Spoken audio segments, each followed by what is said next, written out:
Hoy tenemos invitado a Jordi Square, que bueno, es un compañero de Izquierda Unida de Latina y miembro de la presidencia de Izquierda Unida de la Comunidad de Madrid. Esperemos que hoy salga todo bien y podamos después tener un vídeo que colgar en la página. El tema hoy pues es, como figuraba en el programa, intentar bucear un poco en cómo funciona el sistema capitalista y el porqué de las crisis, ¿no? Si nos aclara un poquito en esta línea, pues vendrá muy bien, y después de su exposición pues daremos paso al debate como las otras veces. Entonces, sin más, pues tú das la palabra. Pues, a veces se decía que hablar de economía es como las misas en latín, ¿no? Que medios entiendan. Ahora se diría como hablar en guindés, ¿no? Que si sois seguidores de la ventana os veréis mucho con muchos videos que hay con el de Windows, porque realmente pues tratar de seguir una discusión de economía de los economistas, de la mayoría de los economistas, es realmente complicado, porque claro, no buscan que les entendamos, más bien buscan lo contrario, ¿no? Que no entendamos demasiado, porque si no habría un problema. Pero lo cierto es que creo que ahora mismo toda la sociedad se está haciendo, especialmente los que estamos sufriendo las consecuencias de la crisis, un verdadero máster en economía. Un máster por necesidad, porque estamos sufriendo unas consecuencias muy duras de la crisis del capitalismo que estamos viviendo, y no queda más remedio que la necesidad agudiza el ingenio y la necesidad de aprender y de saber a qué nos enfrentamos. Fijaos que ahora oyes a Rajoy o a de Guindos hablar, no, estoy contento por los resultados de la reforma laboral. La economía empezará a crecer el año que viene. Y si cogemos sus propias perspectivas, nos están diciendo que para el año 2016 esperan ellos que el paro se reduzca hasta el 24,8%. Si sacas una pequeña regla de 3, eso equivale a que habrá 5.571.000 parados. Esa es la perspectiva del gobierno. Entonces, con ese panorama por delante, pues más nos vale tratar de entender qué pasa, dónde están los problemas, para tratar de ver por dónde podemos hincarle el diente, porque es que realmente es una situación dramática de urgencia. Parece imposible que podamos estar teniendo una situación de 6 millones de parados, pero pensar prolongar esa situación en los próximos 5, 6, 7, 8 años, que es lo que nos están planteando, una cronificación del desempleo a ese nivel, ¿no? Y por eso no te queda más remedio que hincarle el diente a estos temas y tratar de buscar qué pasa. Las explicaciones oficiales de por qué estamos en crisis son las de siempre, ¿no? El mercado de trabajo es demasiado rígido. Joder, pues si llega a ser rígido. Si no llega a ser rígido, ¿cuántos parados habría, no?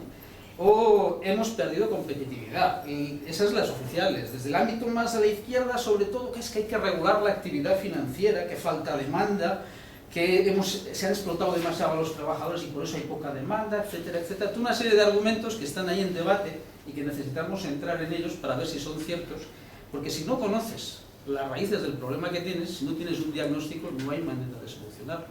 Por eso me interesa mucho que veáis esta charla como la primera parte de una que además habrá que continuar la semana que viene con el tema que tenéis previsto, ¿no? Porque si no tienes un buen diagnóstico no hay solución. Hay una frase que es muy común: no es una crisis, es una estafa, que a todos nos gusta gritarla porque realmente te sientes estafado, pero realmente no es el problema. Y quiero insistir en eso y empiezo con eso y terminaremos viendo por qué. Porque de alguna manera la idea de que esto no es una crisis, es una estafa, induce la idea de que el problema es de unos malos gestores, de unos aprovechados. Y no es así, porque si no, pon a honrados, pon a buena gente al frente de las instituciones, de las empresas, y no deberíamos estar así. Y no es tan simple. Aunque al frente de las empresas pusiéramos no a los sinvergüenzas que tenemos, sino a santos varones, tendríamos el mismo problema, porque obedece a la manera de funcionar de un sistema social determinado, que hasta ahora se llamaba capitalismo y que ahora algunos están redescubriendo. Hay un amigo mío que dice que el capitalismo se parece más que nunca a sí mismo. Me parece una frase muy buena, porque realmente cada vez responde de una manera más clara a la forma de funcionar clásica que describió Marx en su época, ¿no? Y para mí esa es la clave, tratar de entender por qué el problema es el sistema social y no cómo lo vamos a regular, ¿no? Porque si os fijáis, todos los distintos puntos de vista que más oímos no cuestionan el sistema.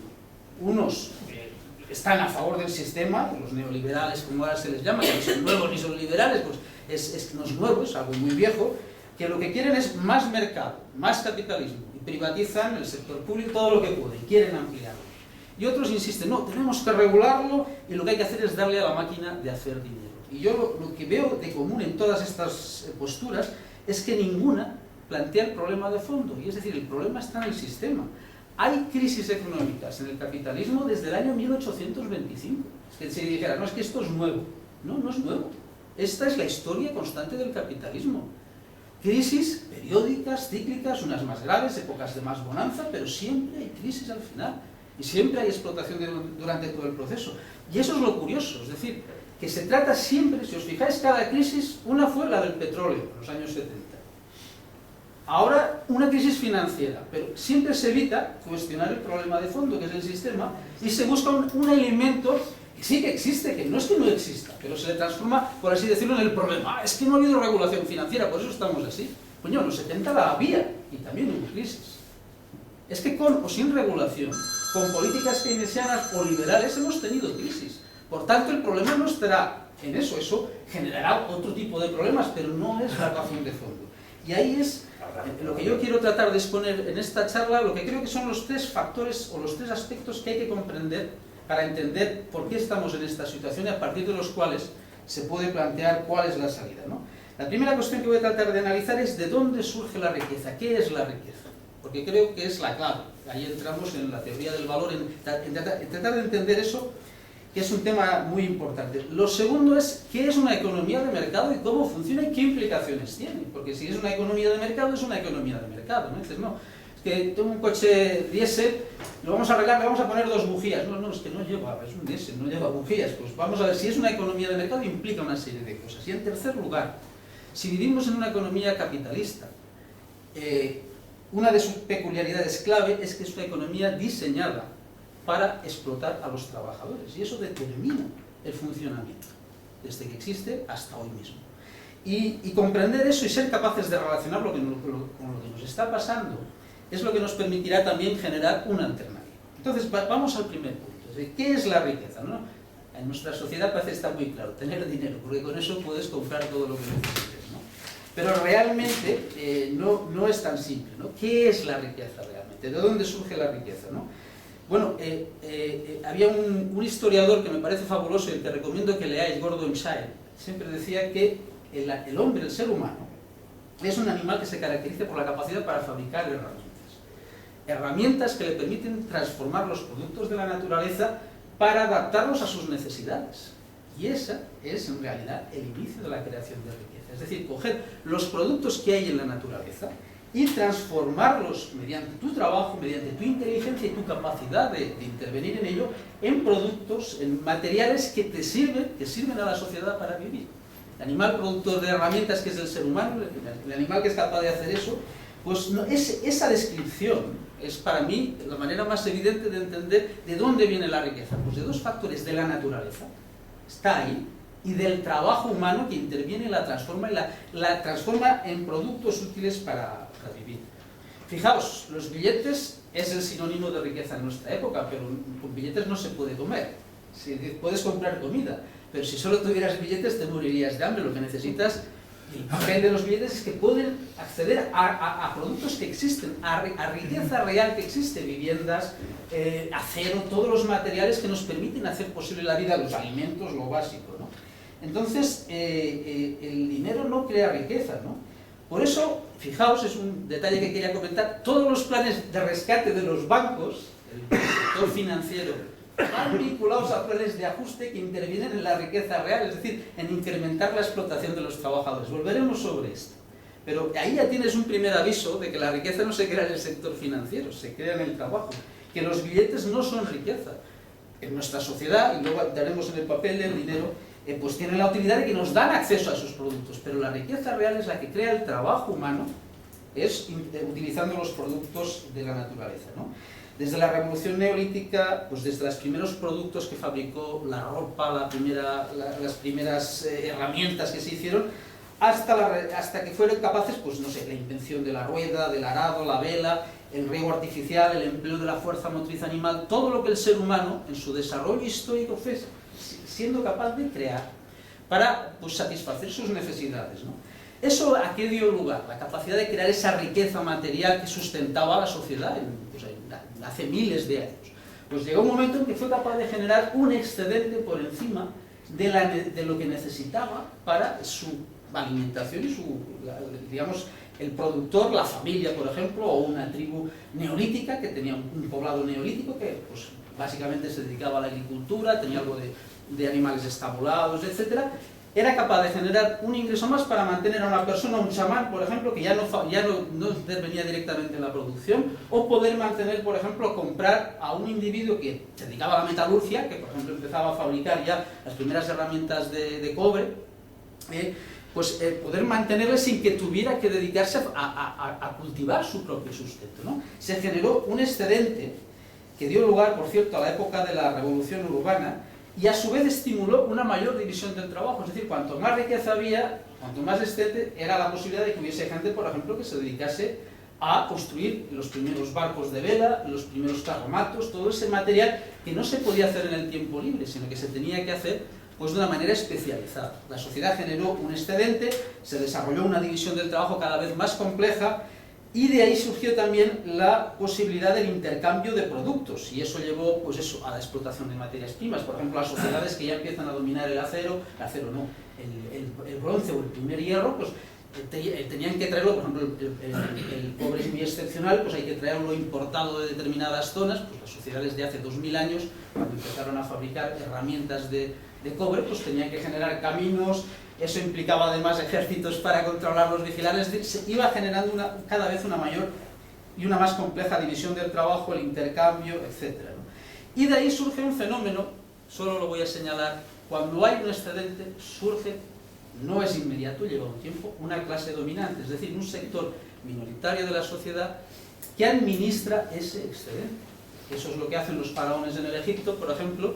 Ese excedente agrícola de cereales, alguien lo administraba y lo concentraba, pues las sociedades de sacerdotes, el faraón fue la máxima expresión, pero administraban, es decir, jugaban un papel necesario en la sociedad, pero también adquirían la condición de clase dominante, y una vez estaban arriba ya no se querían bajarse, se generaba la división. Digo solamente eso para unirlo a otra idea. El desarrollo histórico no es fruto de una decisión consciente. Nosotros miramos muchas veces las cosas desde nuestra época y pensamos, se han sentado, lo han discutido, lo han organizado. Funciona con leyes que arrastran a la sociedad, que la convierten en productora agrícola. El transformarte en productora agrícola genera obligaciones que no están pensadas previamente a como tener silos, almacenaje, y eso te lleva a una dinámica que acaba generando una clase dominante. Lo dejo aquí, pero ven lo que la historia no es el fruto de que se juntaran los humanos de hace 10.000 años y dijeran vamos a hacer una revolución neolítica. No funciona así. Lo digo porque eso es muy importante para entender que hasta hoy mismo las leyes de la economía nos arrastran a nosotros, no las dominamos. Y hoy es fácil de entender, porque lo que nos está pasando parece como si hubiera sido una tormenta que nos arrastraba. La diferencia es que ahora, visto desde la altura que da estos 10.000 años que tenemos atrás, sí tenemos una visión de conjunto y sí podemos tratar de entender qué ha pasado, ya desde hace tiempo. Y eso es lo que nos debería poder superar esa situación de vivir la economía y los fenómenos sociales, pues eso, como acontecimientos que tú no dominas y que te arrastran a ti y te llevan donde no sospechas, ¿no? ¿Puedo Y aquí, hacer un inciso? sí, claro que sí. Pero... Que aquí también se podría enmarcar la división del trabajo con respecto al género. Sí, claro que sí. Me voy a dejar muchas cosas, ya os lo digo delante. Por ejemplo, el tema ecológico, casi no lo voy a tratar. O sea, pero luego en el debate aprovecháis para meter baza porque forman parte de eso. Además, la agricultura, la mujer tuvo un papel clave en el desarrollo de la agricultura, porque fue la que puso en marcha el proceso que luego transformó las sociedades humanas. Entonces, con todo lo que hemos dicho hasta ahora, para tratar de establecer eso que decíamos, ¿qué es la riqueza? El fruto del trabajo humano. Lo que genera el trabajo humano transformando los productos que da la naturaleza son valores de uso. Y aquí vamos a tratar de entender la teoría del valor como la desarrollaron Marx y los que precedieron a Marx, los economistas de la época. Es decir, los productos que genera el trabajo humano tienen que ser en primer lugar valores de uso, es decir, productos que satisfacen una necesidad humana cualquiera, muy distinta, las básicas, desde luego, comer, vestirse, alimentos, o sea, todo lo que es básico para la supervivencia, pero también a veces necesidades pues, culturales, espirituales, etc. No se limita solo eso, pero en primer lugar tienen que tener un valor de uso. Lo que pasa es que en la medida que hay un excedente y surge la posibilidad de cambiarlo, tiene que haber una manera de cómo determinas cambiar un valor de uso por otro, si son cosas muy distintas. Una lechuga poco tiene que ver con un trozo de cobre. ¿Cuál es el criterio? Y solamente hay un elemento que todos los productos, sea cual sea su naturaleza, tienen en común unos con otros, y es ser producto de un trabajo humano, es decir, contiene una cantidad de esfuerzo que ha puesto ahí una persona para que se transforme en ese producto, sea un cultivo de, ya digo, de lechugas o de trigo, de cualquier producto agrícola, criar un ganado o cualquier elemento manufacturado, es decir, lo que haya hecho un carpintero, ¿no? Y ahí es donde se vio la experiencia práctica, porque insisto, esto no es fruto de una discusión que tuvieron, sino es fruto de la práctica cuando un agricultor necesitaba algo que y tenía un excedente de productos que había cultivado, iba a cambiarlos por ganado o por esa herramienta que los primeros metalúrgicos eran ambulantes, que le habían fabricado, y que en qué criterio establecía que le daba una cantidad de productos a cambio de otro, pues más o menos por el tiempo que le había costado de esfuerzo hacerlo, porque el trabajo solo se puede medir fundamentalmente en tiempo, el tiempo que tengo que pasar yo para cultivar esto y el que tú te has tenido que pasar para fabricar esa herramienta de bronce que te voy a coger. Entonces, la experiencia práctica, el conocimiento en una época en que la división de trabajo tampoco era la que hay hoy en día y la gente, si no inmediatamente con la experiencia, más o menos podía tener una noción de lo que costaba hacer cada cosa y a base de que se tomaran el pelo muchas veces, acababan intercambiando más o menos las cosas por el valor de cambio, es decir, por la cantidad de trabajo que tenían. Y eso es lo que determina la otra cualidad que tiene que tener un producto, además de un valor de uso, además de ser útil, el valor de cambio, es decir, la proporción en que se cambia unos por otros, ¿no? Y ahí, y ese es el tiempo de trabajo, además con una productividad social media. También eso es muy importante que lo tengáis en cuenta, porque dicen, no, el más vago, el que tarda más, crea más valor. No. Y hay una productividad determinada pues, por el desarrollo, los conocimientos, la práctica, una productividad media.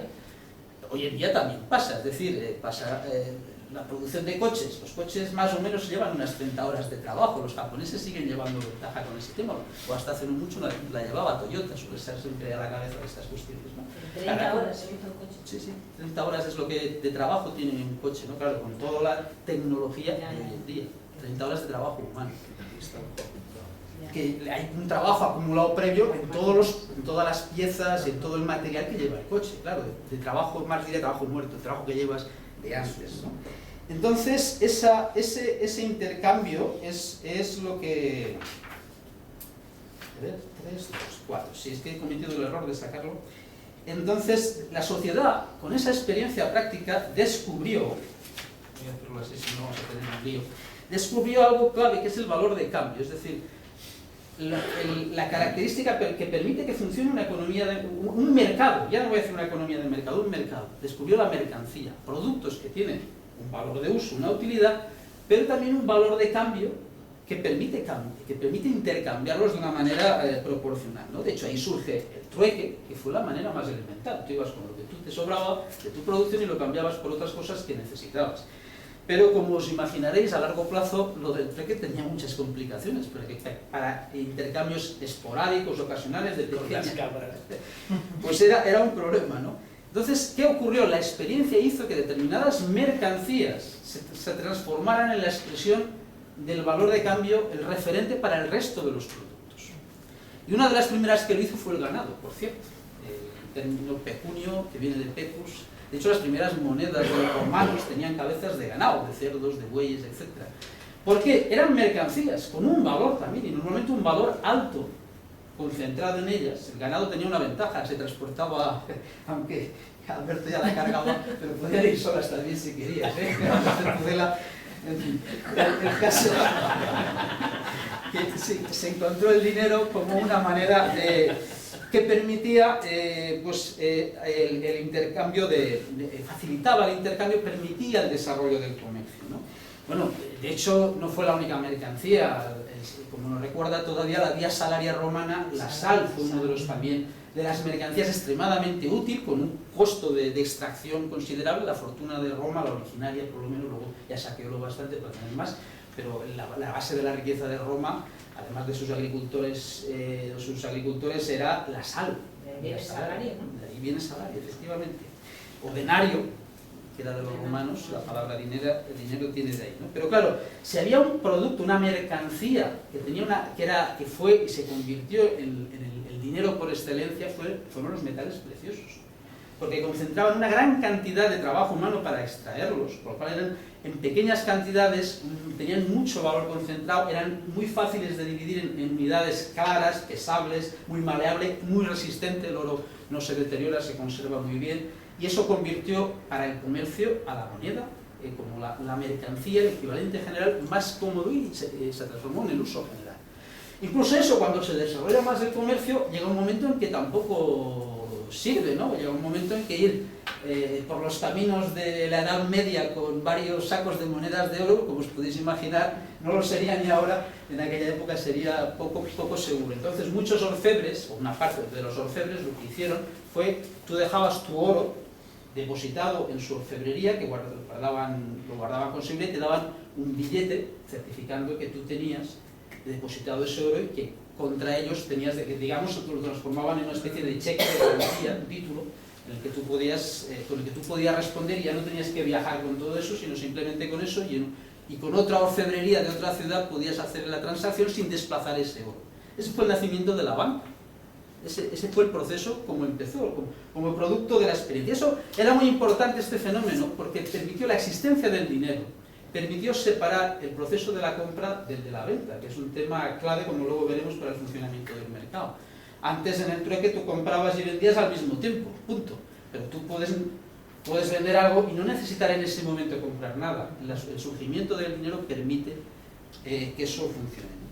Hoy en día el dinero ya no está relacionado con ninguna mercancía, y esa es una diferencia muy importante que tenéis que tener en cuenta. Hoy el dinero es fiduciario, es decir, hoy el dinero tiene valor porque el Estado, en nombre de toda la sociedad, le da un reconocimiento como moneda, es decir, como algo que si lo tienes derecho a acceder a las riquezas de la sociedad en proporción del dinero que tienes.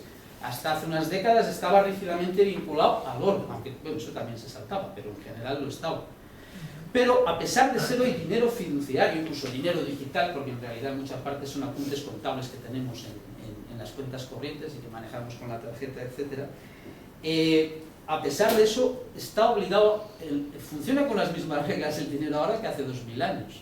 Es decir, cuando un rey no tenía bastante dinero y mezclaba metal con oro, bronce con oro para aumentar el número de monedas, ¿qué ocurría? Envilecía el metal, y que lo que ocurría es que la moneda valía menos. ¿Y eso qué es? Eso es la inflación. Es decir, con esa moneda que ya vale menos, que tiene menos oro, al final la gente lo sabe, crece más la moneda que lo que ha crecido la riqueza real que hay, con lo cual tienes que pagar más por lo mismo de antes, la inflación. Pero eso ocurre ahora igual, exactamente ha pasado.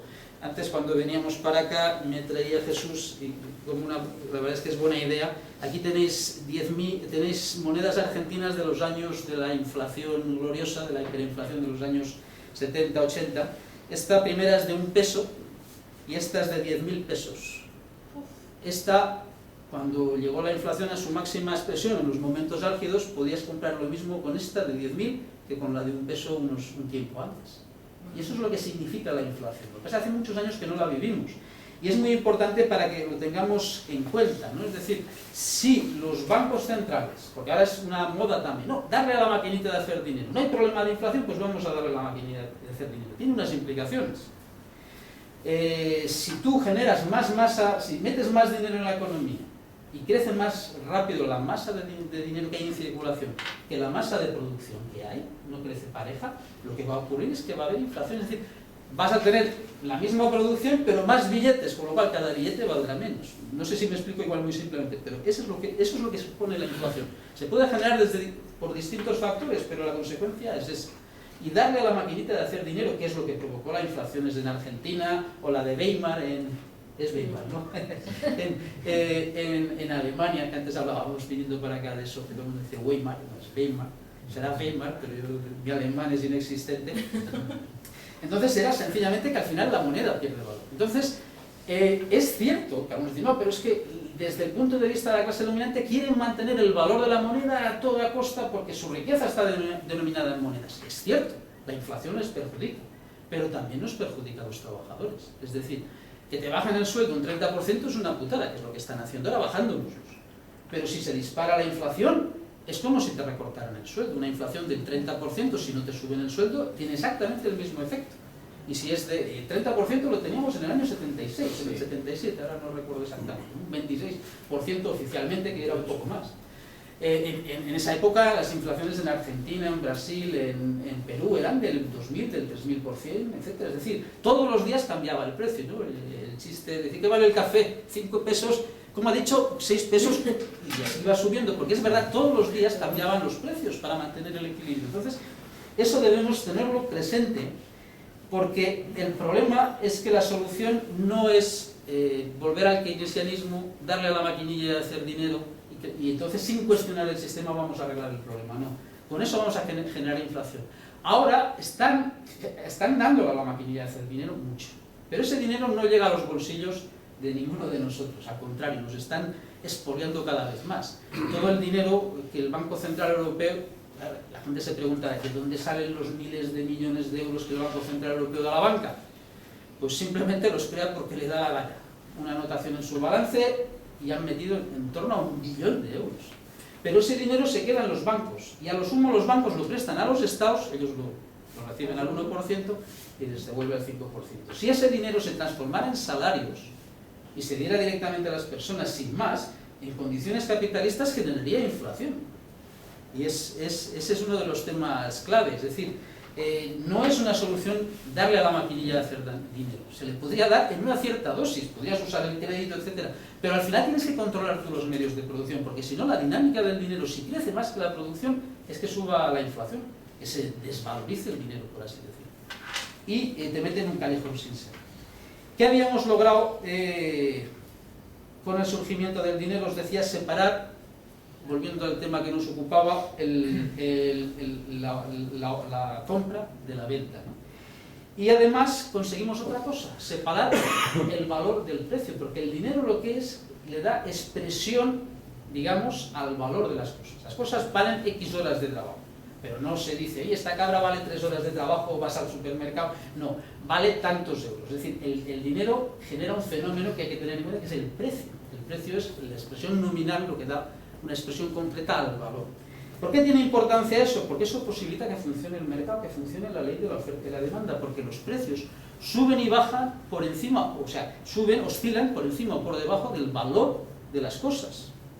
Es decir, una cosa vale lo que vale lo que cuesta producirla, pero luego llegas al mercado y si hay 40 que quieren vender lo mismo que tú, puede caer su precio por debajo del valor y tener que vender con pérdidas. Eso ahora es fácil de ver, echamos la vivienda y lo vemos perfectamente, ¿no?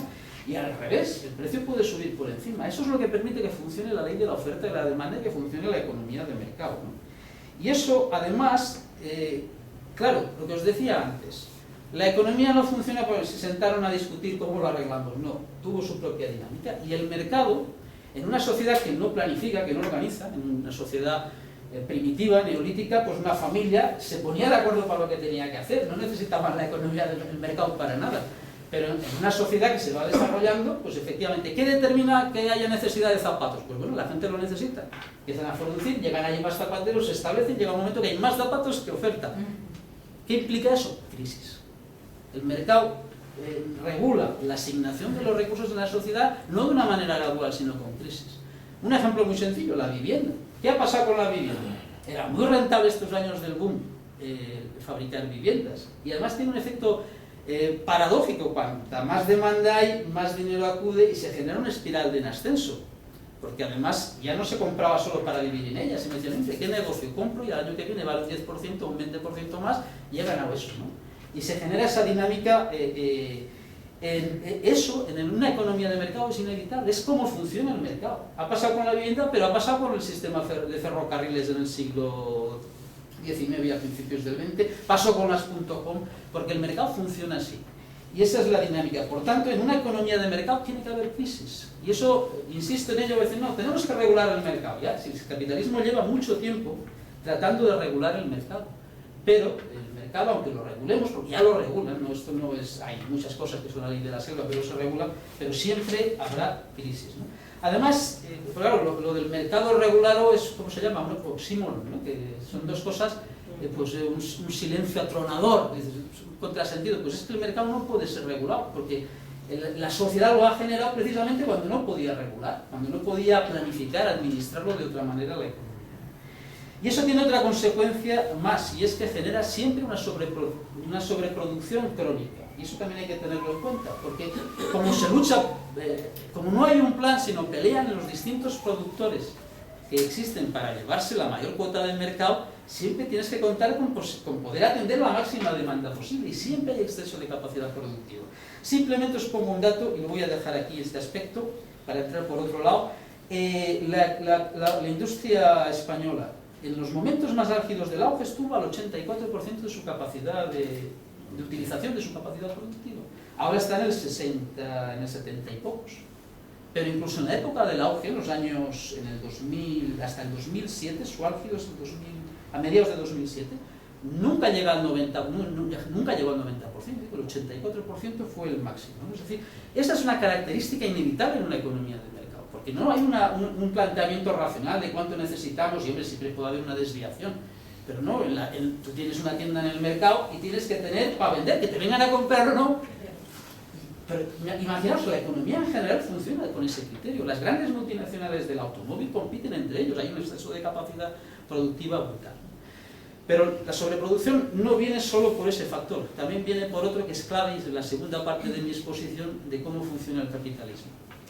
Y es porque todo en el capitalismo está sometido a la ley de la máxima rentabilidad. Y ese es un tema clave, es la siguiente parte de mi exposición, ¿no? Ese es el otro factor que acaba generando que llega el límite al desarrollo de las fuerzas productivas en el capitalismo, es la rentabilidad de los que tienen las fuerzas productivas. Un ejemplo muy sencillo, los bancos prefieren no vender viviendas por debajo de un determinado precio, mantenerlas vacías, pero en sus balances con precios ficticios, no tienen ninguna prisa por venderlos, porque eso es preferible que venderlas demasiado bajas, y de hecho lo están haciendo. Es decir, ahí vemos un ejemplo de cómo el valor de cambio se superpone y determina el valor de uso. Es decir, ahí podría vivir alguien, pero al banco no le da la gana, porque es más rentable mantener la ficción de que valen un tanto y tenerlas ahí paradas. Incluso a veces, o más claro todavía, cuando se han destruido los alimentos, porque en la Unión Europea, en la Comunidad Económica Europea, esto era constante, para mantener los precios de los mismos. Es decir, ese es el otro aspecto clave para entender, a ver si es aquí, el fenómeno de la sobreproducción y por qué eso ocurre en el capitalismo.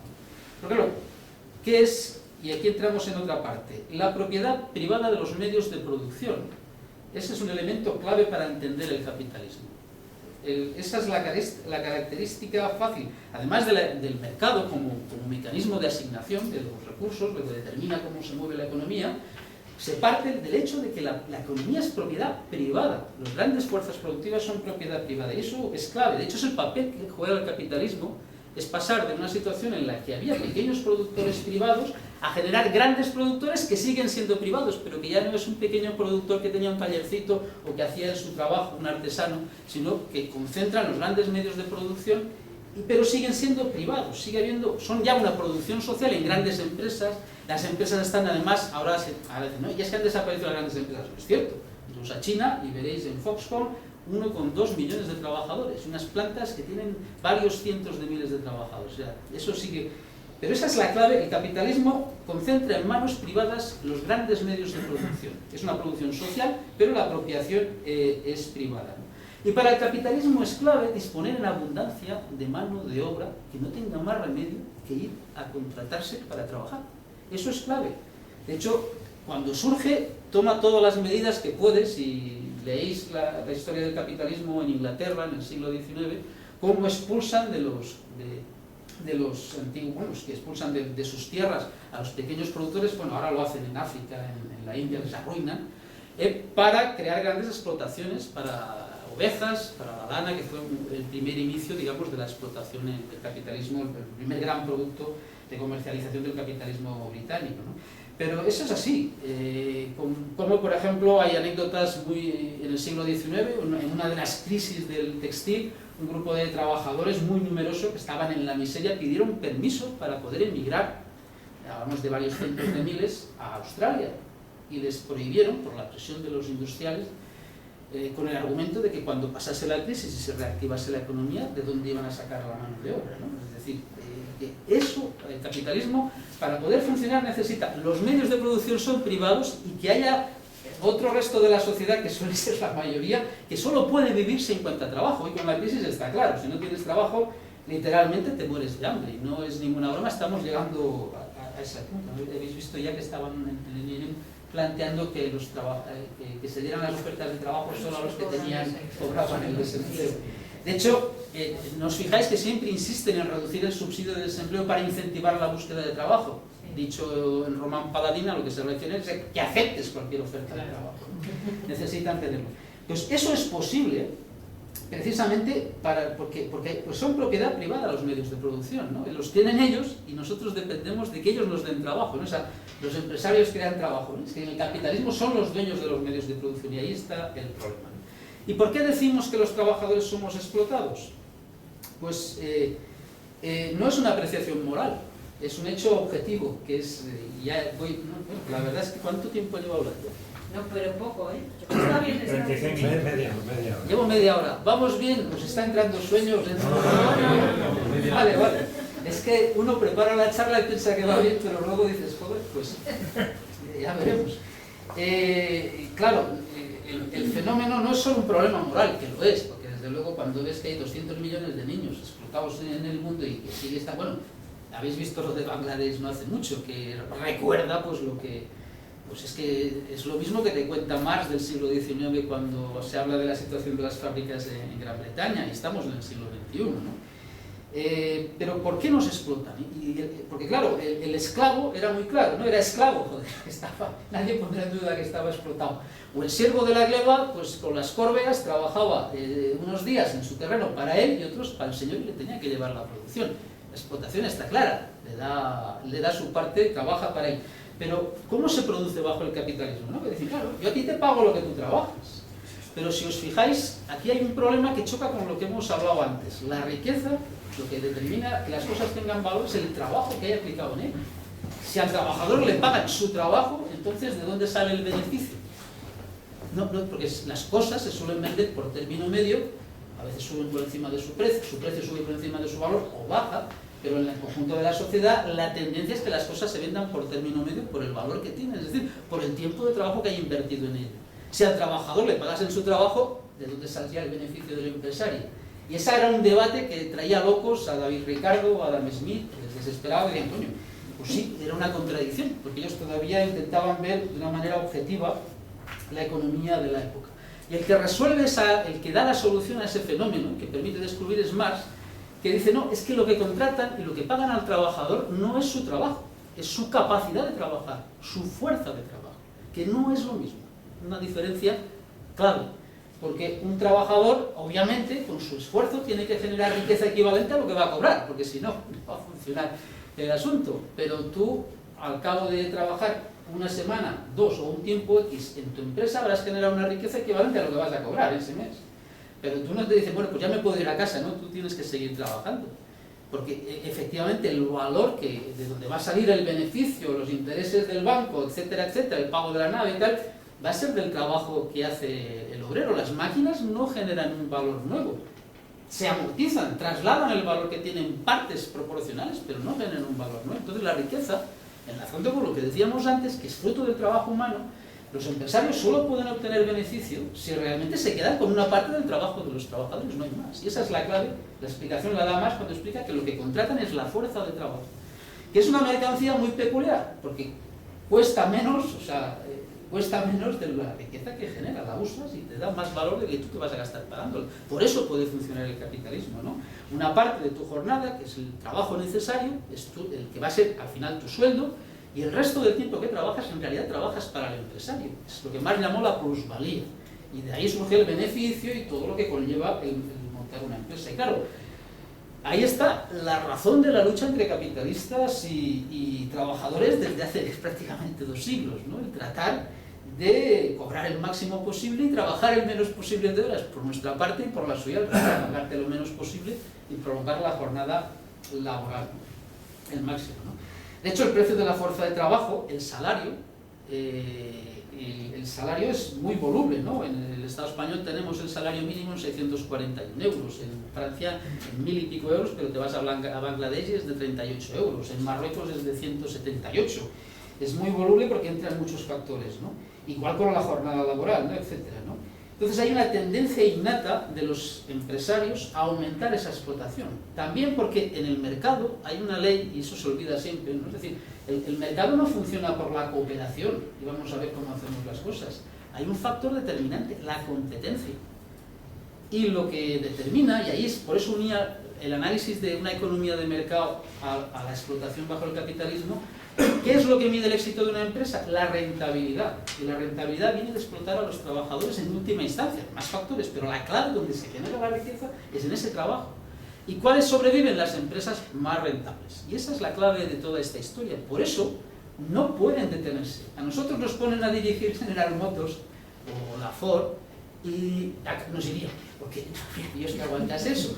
Pero realmente, si no, nos despedirían. Porque si tú aplicas los criterios que importan, y más en una situación en que yo siempre digo lo mismo, ¿no? El capitalista en los años, hace un siglo, estaba en la empresa, y podría ser un sinvergüenza, pero estaba en la empresa. Hoy ya ni siquiera eso. El capitalista es un rentista que lo que tiene es acciones, y lo que mide es el tanto por ciento. Pone un gestor muy bien pagado, que también suele ser capitalista, porque suele tener buena parte de las acciones, y se dedican a sacar el máximo rendimiento en el mínimo y el más corto espacio de tiempo.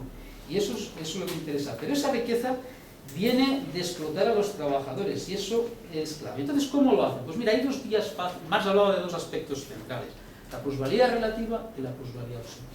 ¿Qué es la plusvalía relativa? Pues mira, es muy sencillo. Es la que surge de aumentar la productividad del trabajo, de producir más productos en el mismo tiempo que antes. ¿Qué implica? ¿Eso qué implica? Pues que el trabajador, con la misma jornada laboral, llega antes a fabricar el equivalente en riqueza de lo que recibe en su salario, y con lo cual en menos tiempo genera ese equivalente y por tanto trabaja más tiempo para la empresa. Esa es la consecuencia de la plusvalía relativa. ¿Dónde para no perder? Claro, eso tiene...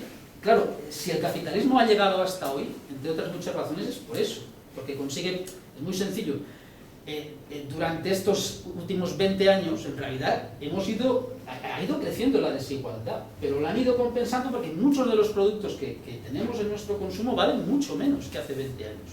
Con lo cual, con salarios que en términos relativos eran menores, hemos podido ampliar y, en cierto modo, materialmente incluso mejorar las condiciones de vida, por lo menos una parte de los trabajadores. Y es por ese aumento de la productividad. Y con eso han ido absorbiendo, por ejemplo, que la jornada laboral de ahora sea sustancialmente más baja que la que había hace un siglo o la que había hace medio siglo. Esa es gracias a la plusvalía relativa, pero te están explotando. La consecuencia que tiene el empleo de la plusvalía relativa es que cada vez hace falta inversiones mayores en maquinaria para poder ser... Además lo tienen que hacer porque es la competencia. Es decir, una empresa tiene que producir más y más barato para copar la máxima del mercado, y eso necesita hacerlo pues metiendo más tecnología. ¿Qué ocurre? Eso implica el ahorro de mano de obra. Es decir, implica que en las empresas el papel de los salarios, de hecho, cada vez es menor. Puede suponer de una inversión de una gran industria, a lo mejor el 10% va en salarios, el resto es maquinaria. Pero el beneficio sigue viniendo de lo que cobran, de lo que sale de la labor de los trabajadores. Y eso implica que el desarrollo tecnológico no se traduce automáticamente en mejores condiciones de vida de los trabajadores, sino en realidad en más explotación, cuando debería ser lo contrario. Hay más tecnología, podríamos trabajar menos porque se puede producir más con menos trabajo. Bajo el capitalismo eso no ocurre. Para compensar la mayor inversión que tienen que hacer en capital, que llamaba Marx el capital fijo, en maquinaria y en tecnología, explotan más intensamente a los trabajadores. Y esa es una constante en el capitalismo, ¿no? De hecho, fijaos, el beneficio, el sector del automóvil, PSA, Peugeot, Citroën en el 2010, ¿sabéis lo que sacaban por coche de beneficio neto? haced una apuesta. ¿Qué diríais que saca la Renault, o sea, en este caso la Peugeot de la Citroën, por un coche cuando lo ve? ¿Qué parque? 0 o 100 euros, vamos. 315 euros. Un coche que vale 12.000, 15.000 euros. 315 euros. ¿O cómo lo compensan? Con la enorme masa, con la enorme concentración de capital. Pero también entenderéis ahora que le sale a cuenta cuando impone condiciones peores de explotación a los trabajadores, aunque solo dicen, no, es que los salarios suponen una parte muy pequeña del gasto total de la empresa, pero el beneficio viene de ahí. Y por eso, pese a Peugeot, están apretándole las tuercas a los trabajadores y en todas partes. Ahora hablaremos de ello, ¿no? Pero además, cuando se dice, no, es que el futuro está en aumentar la productividad y con eso saldremos de la crisis y saldremos del desempleo. Falso. Yo os voy a poner un solo ejemplo. La industria alemana, nadie pondrá en duda que es la más potente, una de las más potentes, ¿no? Ha crecido la producción un 25% en los primeros del 2000 al 2007. Y la mano de obra ha caído en 1,32%. Es decir, en el 2007 había menos trabajadores que en el año 2000, el momento álgido del crecimiento económico. Había menos obreros trabajadores industriales en Alemania que 7 años antes. La producción había crecido un 25%, pero con menos trabajadores. La producción un 26% más aproximadamente. Pues esa es la normal. Si invierten en tecnologías para ahorrar en mano de obra y explotar más intensamente la que tienen. Y esa es la dinámica natural en el capitalismo. Por eso digo, aumentar la productividad no implica aumentar el empleo. Y esa es la idea, lo dejo ahí, porque la otra parte de la plusvalía es la plusvalía absoluta, que buscar, digamos, que consiste simplemente en prolongar la jornada laboral todo lo que sea posible. Es decir, yo te pago lo mismo, pero vas a trabajar no 8 horas, sino 10 horas al día. Y esa dinámica, fue el inicio del movimiento obrero, la lucha por las 8 horas. Bueno, la lucha por las 10 ¿puedes horas. repetir la definición que has dado de la absoluta? La plusvalía absoluta básicamente consiste en prolongar la jornada laboral sin aumentar el salario. ¿Vale? Es decir, el tiempo, aumentar la parte de tu jornada laboral que tú trabajas para el empresario, prolongando la jornada laboral. Si supongamos que está a medias, 4 horas para el tuyo y 4 horas para el empresario, pues si la aumentan de 8 a 10, pues hayan aumentado un 50% lo que va a plusvalía. Entonces, eso es lo más normal. ¿Qué estamos viendo ahora? ¿Cómo están tratando? No, son trabajadores del sector público, se han aplicado de maravilla al aumentar la jornada laboral. Ahí no hay dudas, ¿verdad? Y encima les han reducido el salario, es decir, que además si pueden aprovechan para la otra, ¿no? Aumentan las dos. El no pagar las horas extra, el hacer las horas extra y no cobrarlas, pues esa es una manera de conseguirlo, ¿no? Y hay otro sistema, y por supuesto hay una tendencia absoluta por parte del capital a disponer de tu tiempo de trabajo, de tu tiempo de vida al máximo posible. Eso se ve muy claro con los acuerdos de libre disposición que están en todas partes, está funcionando en todas las empresas, la flexibilidad de horarios, que te pueden decir, no, es que ahora hay un pico de demanda y queremos que vengáis todos a trabajar. Eso es clave, porque claro, ellos la concentran, o poder contratar para esos momentos determinados y después despedir. Pero es que eso en la industria ya se está planteando, ¿no? Entonces, ese factor siempre es una constante en el capital, pero hace un siglo y medio y ahora, ¿no? Y además, el último factor en el que quiero insistir sobre esto, la otra vía es reducir, simple y llanamente reducir el precio de la mano de obra por debajo de su valor. Es decir, pagarle a la gente un sueldo con el que no puede vivir. Y eso está creciendo en Europa, eso es la norma en Bangladesh, en Marruecos, en todos los países donde ya hace años han trasladado parte de la producción, que ganan sueldos que ni ahí les permiten vivir, porque no alcanzan. En China, ¿no? Y eso lo quiero llevar a una cuestión clave, y es el tema del desempleo. En el capitalismo el desempleo no es un accidente, como aquí me parece que no, es que aquí tenemos un mal sistema productivo. Joder, el desempleo es crónico en todos los países desarrollados.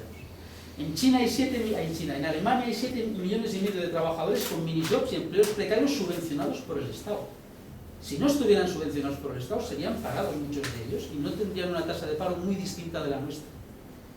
Lo digo porque el desempleo es crónico desde que existe el capitalismo. Hace falta ese ejército de reserva permanente que hablaba Marx. ¿Por qué? Porque es la clave para mantener bajo el precio de la mercancía fuerza de trabajo. No es que mercantilizan a los trabajadores, joder, en eso consiste el capitalismo desde que existe. Y es lo que os he tratado de explicar en la primera parte, ¿no? Y más porque ahora hay un mercado mundial de la mano de obra. Todo lo que está pasando en última instancia, lo que marca el precio es que hay un capitalista de aquí, que todos son muy patriotas, pero si invirtiendo en China sacan más beneficios, invierten aquí. De hecho, la industria textil española, la mayor parte ahora mismo se trasladó a Marruecos. China han trasladado producción, pero no sabéis, por ejemplo, en Marruecos, la industria del textil es la principal industria de todo eso. Ahí están el 40% de los trabajadores industriales de Marruecos trabajan en el textil. Y el mayor destino de exportación es de España. Y Amancio Ortega, que se levantó, por cierto, hace poco 400 millones de euros de beneficio, de dividendos por sus empresas, trabaja mucho más que cualquiera, o la proporción. Pues es uno de los principales clientes, vamos. Ya el amigo del rey, o sea, el rey, si va a Amancio Ortega pasa por delante, eso os lo garantizo, porque realmente el negocio que tienen es enorme, ¿no? Pero es la dinámica, ¿no? Un trabajador de Marruecos gana 180 euros al mes, la jornada laboral es entre 45 y 55 horas semanales, y muchos no se cumplen, y el salario para vivir en Marruecos, para que una familia con no sé los hijos, no lo han notado, es de 600 euros al mes, y ganan 200. Es decir, que dicen, no, pero así ganan y viven bien, porque no es cierto, que se explotan, pero bien. Lo de China, es decir, toda esa dinámica. En Europa el fenómeno es el mismo. Mirad, hablábamos antes de Peugeot Citroën. En Francia el coste laboral por hora es de 35 euros la hora. En España ya es de 20. Y en Eslovaquia de 12. ¿Dónde han dejado la fábrica? Además, no sé quién ha sido los de Eslovaquia, que había anotado, yo creo que era Peugeot Citroën, No, puede ser. Volkswagen. Bueno, es igual. Ford, por ejemplo, hace poco ha cerrado una planta de Bélgica y ha trasladado producción aquí, a Rusafas. Gracias a que el comité de empresa, además están encantados, una parte. Que es lo más triste, porque si dices al final, pues me tengo que joder y trago, pero no digo que es maravilloso. El de UGT además decía, joder, tenemos tranquilidad para años. Digo, joder, pues aquí la tranquilidad dura un año como mucho. ¿Por qué? Porque las propias multinacionales chantajean a sus distintas factorías. ¿Queréis producción? ¿Me aceptáis? ¿Qué han aceptado? Pues que todos los que contraten nuevos, que van a contratar a unos 1000 más o menos, cobren un 25% menos. Eso no es nuevo, ¿eh? Ojo, esto se lleva haciendo hace años, pero ahora con la crisis, por eso, es decir, ya es más barata la mano de obra española que la francesa, si encima aceptas un 25%, claro. El problema es que entras en una dinámica que no tiene salida. Mirad, unas declaraciones del presidente de Ford, que por eso he aprovechado lo de Ford. Antonio Ades, el presidente de Ford España, dice: las vacaciones de los trabajadores en este país ya pide que se reduzcan porque dice, son excesivas. Y ha añadido, habrá que trabajar más por menos. Esto la charla, si os digo esto, nos lo ahorramos. La salida de la crisis pasa necesariamente por una reducción de costes laborales, que puede lograrse con una reducción de salarios y de beneficios. Y un incremento del tiempo de trabajo sin aumentar los salarios y la mejora de la productividad. Pues él ha leído a Marx, es evidente, ¿no? Pero se ha puesto del lado del enemigo, ¿no? Y en eso consiste, es decir, el asunto es que cuando hablan de que tenemos que ser competitivos, lo que están diciendo es que invertir en el Estado español, obviamente están diciendo que un producto hecho aquí tiene que poder hacerse al mismo precio que se hace en Alemania o en China, porque si no vas a competir en el mercado y no lo vendes. Pero además que ese producto genere el beneficio para el que lo produce por lo menos igual que el que haces si inviertes en Alemania, etc., ¿no? Porque en eso consiste el capitalismo, ¿no? Entonces, conclusiones, y ya termino. Las crisis son inevitables y naturales en el sistema. De hecho, si os fijáis, las crisis son siempre, después de un periodo de auge, en el que el crecimiento económico suele acabar produciendo una saturación de los mercados, una reducción de la ganancia, porque es el momento los salarios alcanzan su punto álgido, etc. Y entonces necesitan la crisis ¿para qué? Coño, para sanear todo el desastre que han organizado. Conseguir, o sea, destruir parte de la capacidad productiva. Es decir, las empresas que ahora están cerrando, que les sobran, la industria del automóvil está al 50%, están cerrando, pero no es la del automóvil, es la de los teléfonos móviles, es todo. Aumentar la explotación de los trabajadores, y para eso la crisis va de maravilla, y ahora no hace falta decir mucho para que se entienda. Mejorar la crisis, ya, pues con eso hay que tragar, y encima es que tienen razón, dices, coño, es que me quede, pues si me echan, ¿no? Y el problema es que eso, encima veas a dirigentes de la izquierda diciendo, no, qué bien, ¿no? Hemos salvado el empleo, decir, no, mira, hemos salvado los muebles y calladitos, que lo que habría que hacer es cuestionar el sistema. Y lo que hacen también es explotar más a los trabajadores y explotar más intensamente los mercados que tienen, ¿no? ¿Con qué objetivo? Pues no atender las necesidades sociales, que esa es otra de las mentiras de la economía al uso, ¿no? Es que todo se hace para el desarrollo social, no. En el capitalismo eso es un efecto colateral. El efecto buscado principal siempre es aumentar la ganancia. Y es tan sencillo como eso, ¿no? Entonces, por eso os decía que no es una estafa, aunque haya estafadores, que para todo hay que valer, pero es la dinámica natural del sistema, y aquí nada se mueve si no garantiza un beneficio. Entonces, si os fijáis, lo que estamos hablando es de una relación social, joder. Cuando hablamos de la teoría del valor, hablamos no solo de relaciones y de economía, no de relaciones entre cosas, sino entre cosas y personas, y sobre todo entre clases sociales.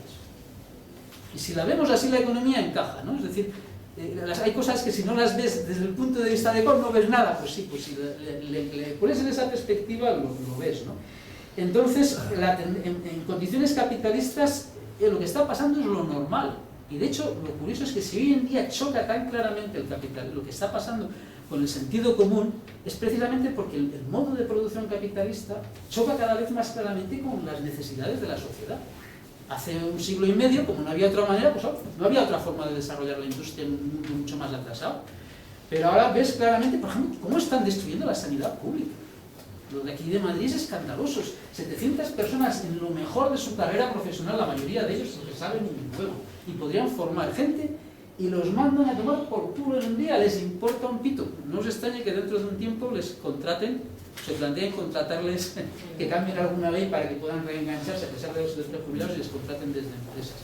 ¿Por qué? Porque la reacción natural del capitalismo es convertirlo todo en negocio, porque es que es así como funciona. Y fijaos, el sector público, 3 millones de trabajadores con derechos, no sueldos muy altos, pero si lo sustituimos por 3 millones de trabajadores privados con el 50% menos de sueldo, que monte eso, que cobrará del Estado y lo que cobran los ciudadanos por los servicios que además son vitales, como la salud, la educación y el negocio redondo. Lo estoy diciendo un poco muy simplificadamente, pero en eso es así. ¿Por qué? Porque el capitalismo se basa en explotar, es una economía de mercado, etc. Entonces termino, ahora está muy de moda, hay que cambiar el modelo productivo. Joder, si esto pasa en España, en Japón, en Alemania, ya os decía, no os dejéis deslumbrar por las cifras del desempleo. Es verdad que aquí son más altas por peculiaridades que tiene la economía española, pero también están camufladas. El paro es crónico en todos los países desarrollados. La crisis ha afectado a todos los países, fuera en Alemania, fuera, unos en mayor grado, otros en menor grado, pero la crisis es general. Por tanto, ese no es el problema es el sistema, es las relaciones de propiedad. Es que los medios de producción, las personas y las máquinas no son capital. Nos hemos acostumbrado al lenguaje, no, capital, no. Una máquina es una máquina y se puede usar, igual que una vivienda, no es un capital, es un valor de uso que podría dar, hay millones vacías, podrían cumplir su papel de dar alojamiento. El capital es una relación social y como tal la sociedad lo podría cambiar, si llega a esa conclusión, ¿no? Y hacer lo que Marx decía, y termino, que lo que hay que hacer desde la izquierda, él se refería a las direcciones sindicales de la época, que les aconsejaba no luchar solo contra los efectos del sistema, sino luchar por ir a la raíz del problema y acabar con el sistema de trabajo asalariado, porque si no es una tarea inagotable por la de Sísifo, ¿no? Cada logro que hemos logrado, y ahora es muy claro, nos lo arrebata el sistema en la siguiente etapa, porque la dinámica natural, como es explotar, pues tiene esas consecuencias. Ya está. Muy bien.